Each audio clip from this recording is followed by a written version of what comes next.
రక్షణగా ఉండాల్సిన పోలీస్ స్టేషనే ఒక హత్యకు వేదికైతే, నిత్యం నిఘా పెట్టాల్సిన పోలీసులు లైట్ తీసుకుంటే, పరిరక్షించాల్సిన పోలీసులు నిర్లక్ష్యంగా ఉంటే నిండు ప్రాణాలు బలవ్వాల్సిందే. కాపాడాల్సిన కాకిలు కాస్త లైట్ తీసుకుంటే గన్నులు పేలాల్సిందన్నట్టుగా ఉంది ఈ ఘటన. ఇంతకీ అక్కడ ఏం జరిగింది? పోలీసులపై మచ్చ రావటానికి మళ్ళీ ఏ ఘటన వెలుగు చూస్తుందో let's watch the story.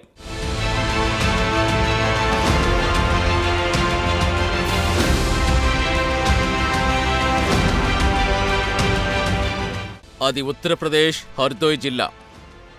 Anoop సోనీలు అక్కడ నివాసం ఉంటున్నారు. వీరికి 17 ఏళ్ల క్రితం పెళ్ళయింది.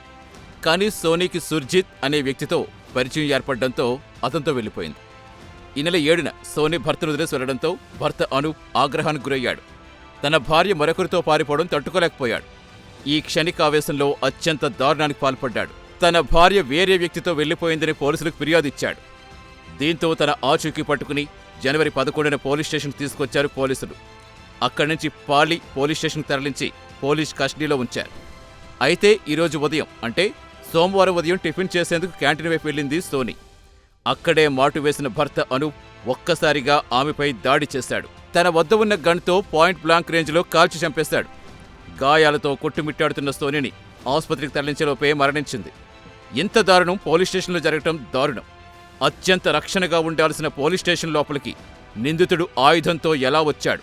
లోపలికొచ్చేటప్పుడు పోలీసులు చెక్ చేయలేదా? కస్టడీలో ఉన్న మహిళలకు పోలీసులు రక్షణ కల్పించడంలో వైఫల్యం చెందారా? ఇంతకీ అతనికి ఆయుధం ఎక్కడి నుంచి వచ్చింది? ఇలాంటి ప్రశ్నలతో సామాన్య ప్రజలు భయపడుతున్నారు.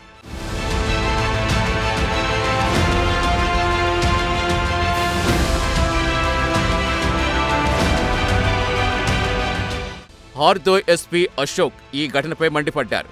వెంటనే ఆయుధంతో సహా నిందితుడిని అరెస్ట్ చేశారట. ఫోరెన్సిక్ బృందం ఘటనాస్థలం నుంచి ఆధారాలు సేకరించింది.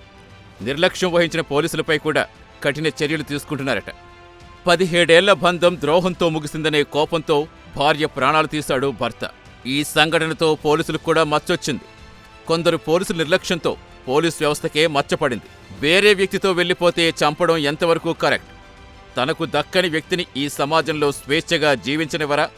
హత్యలే సమాధానాలా అంటే ఇలాంటి ఘటనలు ఇంకా అవుననే అంటున్నాయి.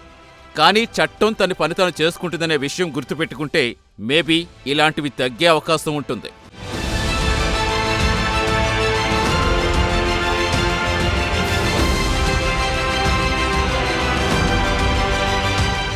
ఇది ఇవాల్టి క్రైమ్ స్టోరీ.